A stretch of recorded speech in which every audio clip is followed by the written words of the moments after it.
Good morning mga mami. May event nga pala kami sa opisina. So ayan, tulong-tulong po muna ako sa paglalagay ng certificate. Tapos while waiting po kami dun sa oras na pupunta kami sa event, ay nagpa-makeup na rin po kami. Habang inaantay ko naman yung mga kasama ko, ay nag-work-work din ako. Ayan.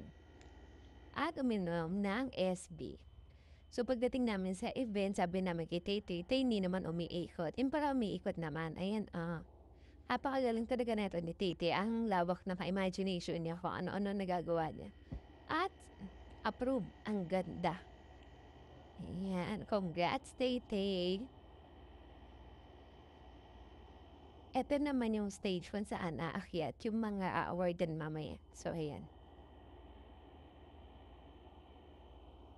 At eto naman yung mga food na kinain namin. Hindi ko lahat kinuna. So yun na-amaze lang ako. Yun yung kinunan ko. At may pa-artwork din. After ng awarding, syempre party-party. Habang may event ako sa office, yung anak kong panganay may event din sa school. So hanapin niyo na lang yung anak ko, nasaan siya. Sobrang liit kasi ng picture. At ito na yung kinabukasan, yung wala kang paayos. Ayos, wala kang ka-makeup, masakit ang ulo mo, may makikita kang classmate. Yung makikita ka sa haggard na way mo. Pero happy naman ako nung nagkita kami. At ito na nga, yung bus, ang kulit kasi nung driver ng kotse, ayan, sumingit, nasagasaan tuloy. Ano kinabukasan naman ay wala kaming pasok, so nagluto ako ng ulam ng mga anak ko. Request yan ng mga anak ko, sabi nila, "Mami, magluto ka naman." So ayan, pinagbigyan ko sila. Ang lutong ginawa ko is yung mais na may sabaw. Ilang beses ko na yung pinapanood sa YouTube at ginawa. Natuwa naman yung mga anak ko, so okay lang. O, diba, teacher ko ang YouTube, mga ate.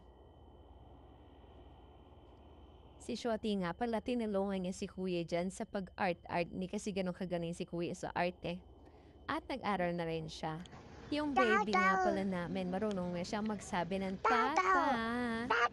Kaya nang biglang dumating yung tatay, ayan, puwisit. At yung kwarto namin, ayan, binaliktad ko na naman. Wala na, gusto ko lang baliktarin para masabing malinis. O, di ba? Huwag niyo nang pansinin yung mga nakasabit sa bintana. Maulan kasi, so wala akong pagsasampay. Kung di dyan lang. At yun naman sa kabilang side. O, nahilo ba kayo? Ako din ay nahilo ako. Hindi ko alam bakit ko ginawa to. At nagtapon na rin ako ng mga kalat namin dyan. O, di ba? Hinulot talaga ako dyan, te. Ano ba itong ginawa ko? At si Anya, tinuruan niya si Shoti sa math kasi periodical na ni Shoti. So, ayan. Arar-arar silang dalawa. Buti na lang may magaling akong anak sa math. Diyos ko. After nga niyan, ay nag-grocery kami. Bumili na rin ako ng electric pan kasi nasira yung electric pan namin. Kinabukasan naman na ay nagsimba kami ng mga anak ko.